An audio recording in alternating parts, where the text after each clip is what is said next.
600 million years ago, some fish developed this organ with hollowed curves with sensory cells that helped keep the fish balanced and help them feel movement in the water. 300 million years ago, some of the fish's now amphibious descendants, using those hollowed curves for balance, evolved ears. The world has not known silence since then.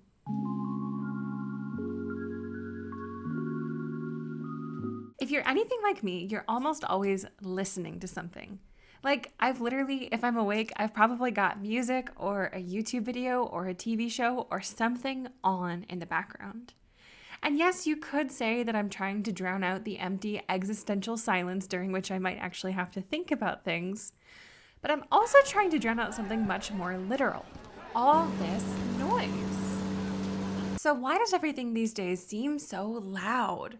I mean, I know why it's loud for me. I live in an apartment with thin walls in a city. A few of the families in my building have kids, and I know they have kids because I can hear them right now. You know, they're kids, right? They cry and they stomp and they play above my head and outside, and it's what they do. So my world is just loud. But here's the problem if you're like me and you like a little bit of peace and quiet. Quiet is expensive. Like, literally, to move out of the city to somewhere a bit more quiet would be so expensive. And then also having an actual house, not an apartment. I mean, imagine that. Even small-scale solutions like indoor soundproofing or fancy sound-blocking curtains, which are apparently a thing, can get pretty expensive, like thousands of dollars expensive. I mean, even good noise-canceling headphones are going to run you a couple $100. My favorite earplugs are about $30, depending on what kind you get. So silence may be golden, but it really feels like quiet is very expensive. But hey, this is Meg Talks Science, so let's talk some science. What does the research say about this? And guys, it's not looking too good for us. Well, I primarily view unwanted sounds as more of an annoyance than anything else. According to the literature, they can actually be pretty bad for your health. In careers with frequent exposure to loud noises, think construction, people are more likely to deal with hearing loss, hypertension, and high cholesterol, and a fair amount of that is due to the noise itself. And I know what you're thinking, or at least I hope I know what you're thinking. Wait, so noise can be bad for you? And yeah, I mean, if you think about it, it makes sense. Your body's had millions of years of evolution behind it to make sure that you run away from things like large predators, falling trees, and storms, and all of those things produce loud noises. So sounds activate your nervous system, and prolonged exposure to loud noises can lead to elevated stress hormones, blood pressure, and heart rate, even when you're asleep. Then you get to the problems with focusing and learning and memory while exposed to loud noise. And yeah, you've got a fairly serious issue between your ears. And so if you're me, your next question is, but surely this isn't like a societal problem or something. And well, I have news for you. It kind of is. So I looked at one study that examined whether there was an actual difference of noise in terms of socioeconomic status, basically asking whether poor neighborhoods are different from rich neighborhoods in terms of how noisy they are. And what they found in America was that neighborhoods with a higher proportion of Black or residents with a lower socioeconomic status tended to be louder during the day and nighttime, so louder overall, basically. And this was often because poor or Black people tended to live closer to sources of noise, such as highways and airports, and just louder parts of the city in general. This trend was also found in the UK and Germany in terms of socioeconomic status and noise. Basically, the less money you have, the more noise you're exposed to. Weirdly, this was also a plot point on one of the episodes of the TV show The Blacklist. So a guy decides to end some people's tenure on his town's council for allowing a really noisy company to move into the town using violence. And I do think that this might reflect a slow realization that we're having these days that excessive noise might actually be bad for you. Not that I think that we need a blacklist level solution, but maybe we could just try to have like reasonable limits on commercial noise production. And notice I said commercial noise production, because this isn't just a black and white issue of noisy versus quiet. So while doing some research for this video, I came across an article in The Atlantic called "Why Do Rich People Love Quiet?" In it, the author talks about her experiences living in a gentrified Brooklyn that now has expectations of quiet. Her neighbors have knocked on her door and asked her and her friends to keep it down the night before Thanksgiving. And this does reflect the complex issue here. Sound is something that can be forced upon us, but humans are also noisy creatures, especially when we're having fun. The thing is, noise complaints to police disproportionately affect minorities, especially in gentrified areas like Brooklyn. Weirdly, this was a plot point in Arrested Development. So, Cinco de Cuatro was a holiday invented by some characters in the show so that all the party supplies and food for Cinco de Mayo would be used up, so that Cinco de Mayo couldn't be celebrated properly. And of course, it was a joke about the terrible actions of out of touch rich people. But the thing is, it does genuinely reflect how some people feel about celebration and noise making, especially when it's minorities who are making the noise. And of course, I'm not the best person to be talking about this, so I'll link to the Atlantic article in my description below. But I just think that we should really evaluate when we get irritated at noise and how we get irritated at noise. And that leads us to the question posed by that Atlantic article. Is my comfort more important than your joy? And for me, the answer is usually no. But honestly, that's because I know that my comfort level of noise is so much lower than the average person. I'm a quiet gal. I like the quiet. I've been in a battle of trying to drown out or cancel noises since my dad got this really fancy speaker for our TV and aimed it at my bedroom like over 10 years ago. And I've become pretty good at coping with excessive noise. Like, my husband sometimes can hardly get my attention because I'll wear my earplugs underneath my noise-canceling headphones for maximum quiet. So I feel like my coping strategies are working pretty well in terms of comfort versus joy.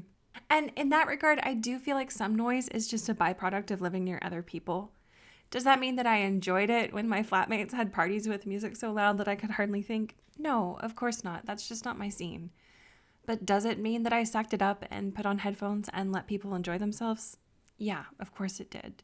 And of course there are limits, right? During exam season, if it was quiet hours and I was living in the university accommodation and there was a super loud party going on, like by my next door neighbors, I would knock on their door and say something like, hey, I have an exam tomorrow. Would you mind keeping it down a bit?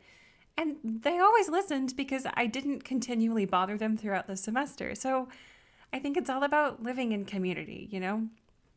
But that does bring us back around to the concept of quiet. Because if some noise is inevitable while living near people, does that make quiet a luxury for the rich? And I would argue that yes, quiet is a luxury, and it is one that right now I cannot afford. Even things like travel trends seem to reassert this idea. We've all seen ads for the quiet getaway type of vacation, where you literally get away from the noises and stresses of your everyday life. Some destinations even put a premium on soundproof rooms or specifically advertise the quietude or peacefulness and relaxation that you can find if you go there. And does this reflect how many people's lives have left them so overstimulated that they crave quiet? Of course. But does it also reflect that quietude is something that can be bought and paid for? I would argue that the answer is yes. I feel like even our home office soundscapes can reflect this reality. I mean, I have fond memories of helping my mom print things when I was a kid and listening to the beeping and the weird screeching noises of our printer that meant that we were successful. But these days, expensive printers are so quiet. You can even get like water cooling for your computer so you don't have to listen to a fan for a price. Even in our business calls and our YouTube videos, expensive mics have much fewer crackles and pops. There's just a sense of quiet there. So it does seem like silence is a luxury that we're willing to pay for. So what do I do as a noise-averse person living in a very loud world? Honestly, I cope. I feel like noises that I can control are a bit easier for me to deal with, psychologically speaking. So if there's a lot of chatter in the building, I'll pull up something like coffee shop background noise to try and drown it out. I do turn down like the bass of my speakers just because that gives me a headache. And if it's really bad, earplugs underneath noise canceling headphones can help. If it's a weekend, so it's not socially acceptable to ask your neighbors to be quiet, but they're having a party and you have a migraine, I will confess, done the old AirPods with noise cancellation underneath noise canceling headphones because then you get double noise cancellation. Although at that point, I feel like you could just bake your neighbors some cookies on a quieter day and say like, hey, I have migraines. Can you please keep it down? I don't know. It's all a balancing act, really. It just comes down to balancing your personal comfort versus other people's joy. And And I don't take joy lightly, right? I was a noisy kid. I think that being a noisy child or having parties or having fun or singing and dancing is all an important part of the human experience. And I don't think that living in an apartment should deprive you of that. However, I do think that there's a balancing act there, right? We don't need to vacuum at 3 a.m. And I can let you have your party. I think that we can all come to a happy medium somewhere in there. So, is there some more systemic thing that we could do to deal with this? And the answer is kinda. There are noise ordinances for commercial noise in a lot of residential places. And if you do live somewhere with a lot of commercial noise, you could consider trying to campaign for better regulations or more enforcement of the existing laws. And it does seem like awareness of the negative health effects of noise pollution are rising, but it seems like it'll be a long time before we get real laws to recognize that, especially in low-income areas.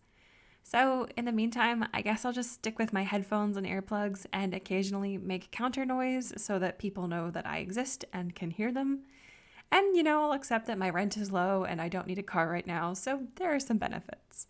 But hey, if anyone wants to fund like a quiet getaway for my husband and I would not complain about that at all. So how do you cope with noise? Do you invite yourself over to your neighbors' parties? Do you make counter noise? Do you like the noise? Let me know in the comments down below and we can get a conversation going. And thanks for watching. I hope that you enjoyed my little rant, which was directly inspired by listening to my neighbor's children do a barrel roll over my head. And don't forget to like and subscribe if you liked the video, and I'll see you next time.